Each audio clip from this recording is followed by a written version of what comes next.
Hey there everybody, welcome back with the Plat. Really quick before we jump into the video, I just wanted to say thank you to each and every one of my patrons. If you're interested in becoming my patron, you can visit patreon.com/Purplatypus. Now, please enjoy the video. Hey there everybody, welcome back with the Plat. Purplatypus is the name, welcome back. Really quick before we jump into the video, I just said that on the thing I edited to the front of this video. Anyway, I'm giving a special thanks to my new patron, Ole Vincent Anderson. He joined my Patreon, and so now Squidzilla is now going to be forever known, per his request, as Mr. Moist. There we go. Mr. Moist, welcome, and thank you very much for being a patron. If you're interested in becoming a patron and getting a monster named after you, you can go to patreon.com/Purplatypus for more information. But today, we are doing a unit review for the one, the only MALROTH. So let's jump in here. He does currently have a banner, paid banner. You guys know how this works probably at this point.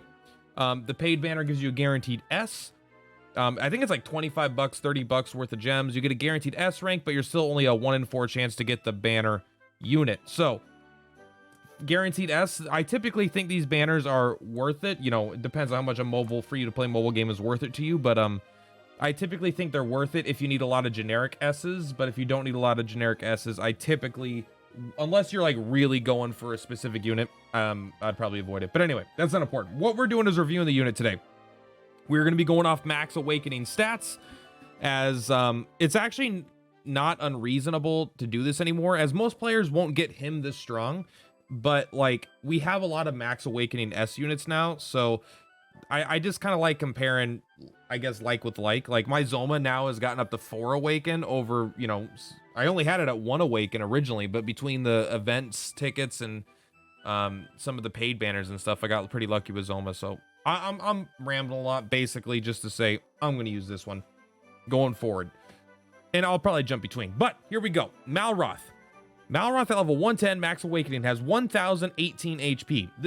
It sounds really good, and it is really good, but this is kind of the ballpark of what you're expecting for a lot of units like this at this point. Like, he is a caster, but he has to get very close for his casting, so he's closer to like a Nimzo in terms of his stat layout. But I actually really like that these really evil, monstrous boss units have a bit higher HP or a bit tankier. It just kind of fits with their model a bit better, I think. If this guy had like 500 HP but he only did a bunch of lightning damage, it would be cool. Like, it still could be a good unit, but I think it wouldn't quite fit as well with his character model. But 213 attack, I don't think we care at all. 349 defense, I mean, that's like pretty good. There's no doubt about that. 410 agility, this guy's pretty fast. 411 wisdom is really good. I mean, this is right what you're expecting at this premium, you know, unit level. Not even S rank, but you know, boss monster, the Riddle family. 411, like Zoma is at like 408, 420, you know, 405, like right barely north of the 400 range is what you're expecting, which this guy has. 2 movement, but that's a little bit misleading. We'll get into that in a second. Also, just really quick, I don't have this unit, but I may not have this unit, but we're just gonna go off and what I think anyway. So look, there's so many things here. Look at level 1, he gets Sacrificial Rite, and at 10 awaken points he gets Dark God's Avenant. I don't even know what those are yet. We have to look at those. So we'll go ahead and go to abilities, not abilities, we'll go to perks. So in addition to the stats, Sacrificial Rite, he gets this at level 1. This is one that he has passively. This is not awakening focused or based.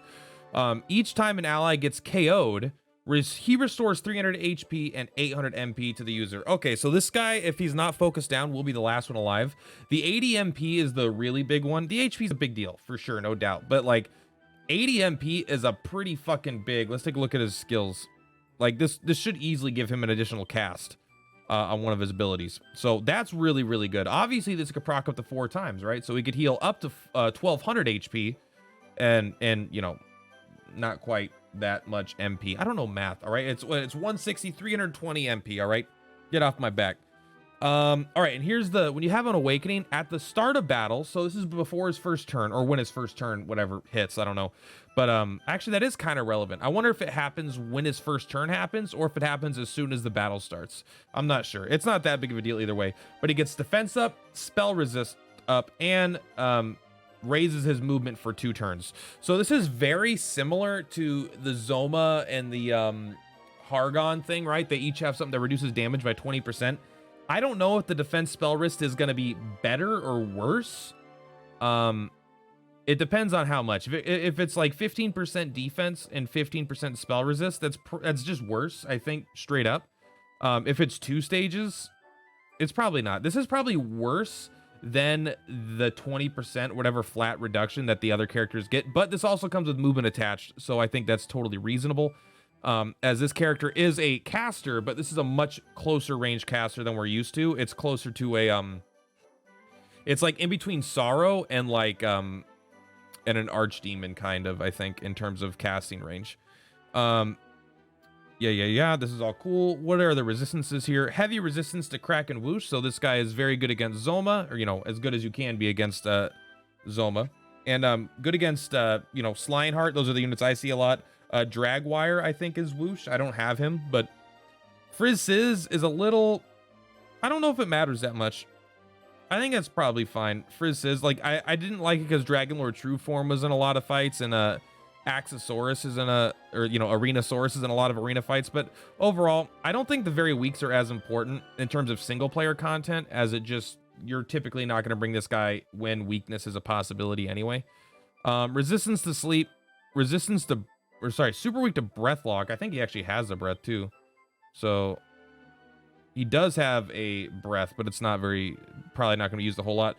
Half resist the stun, immune to curse, that's fine. Confusion, super weak. Honestly, his status resistances aren't like killer, but they're not like bad either. They're like fine. They don't come up that much, but sometimes they do, like in the the fight against this guy right here. So what are his abilities here? Deadly Breath. This is a good version of the King Bubble Slime breath, you know?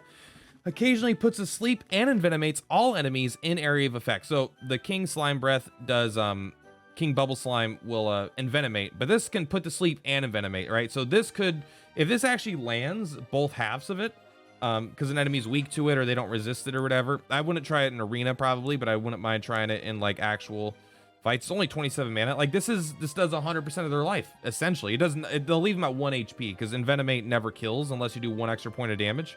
It'll leave them at 1, but it'll envenomate them. It only sleeps for 2 turns, but if you sleep them an additional time, it's not that hard to get sleep in additional time. Suddenly, this is like instantly killing units. Envenomate kind of instantly kills units already, right?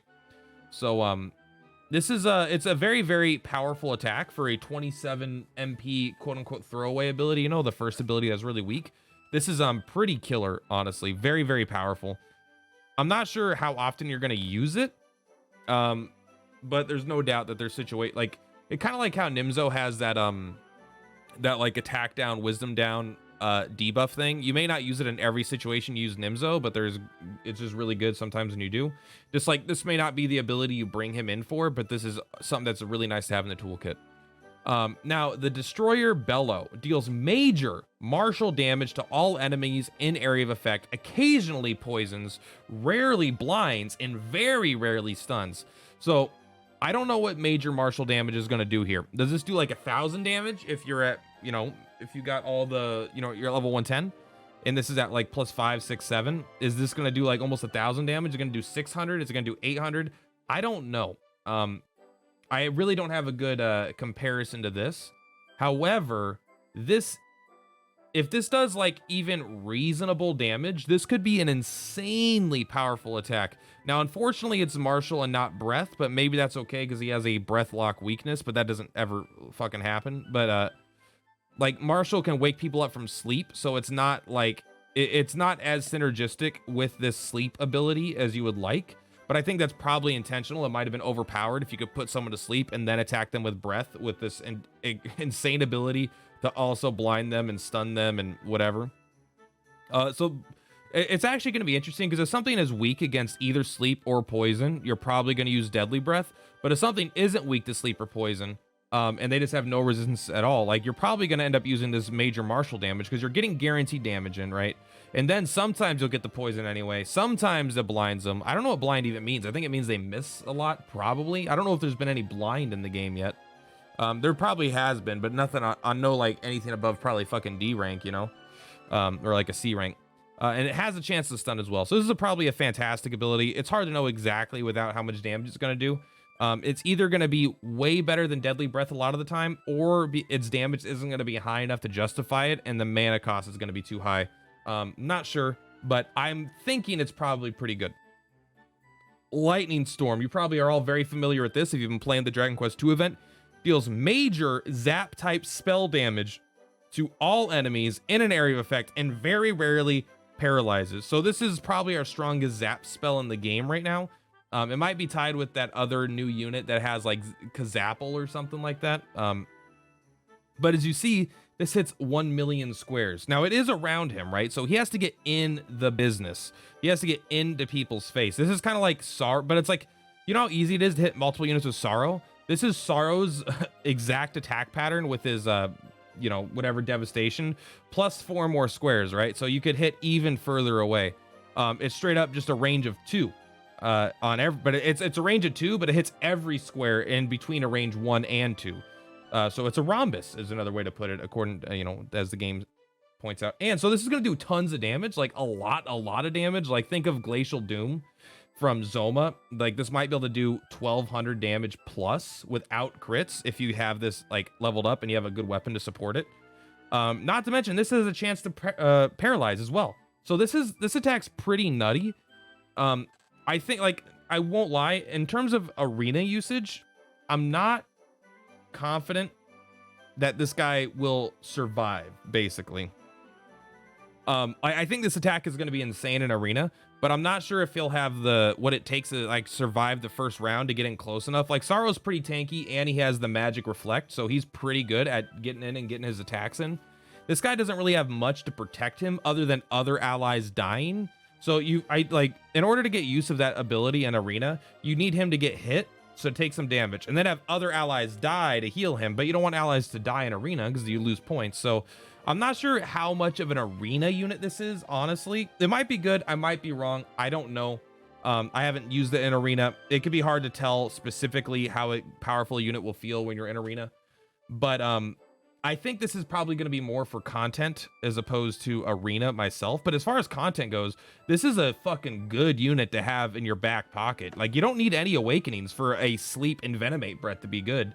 You don't need any awakenings for a major martial damage to be good. You will need some awakenings if you want this major zap type spell damage to be like insane, but it's still going to be good at 0 awakenings.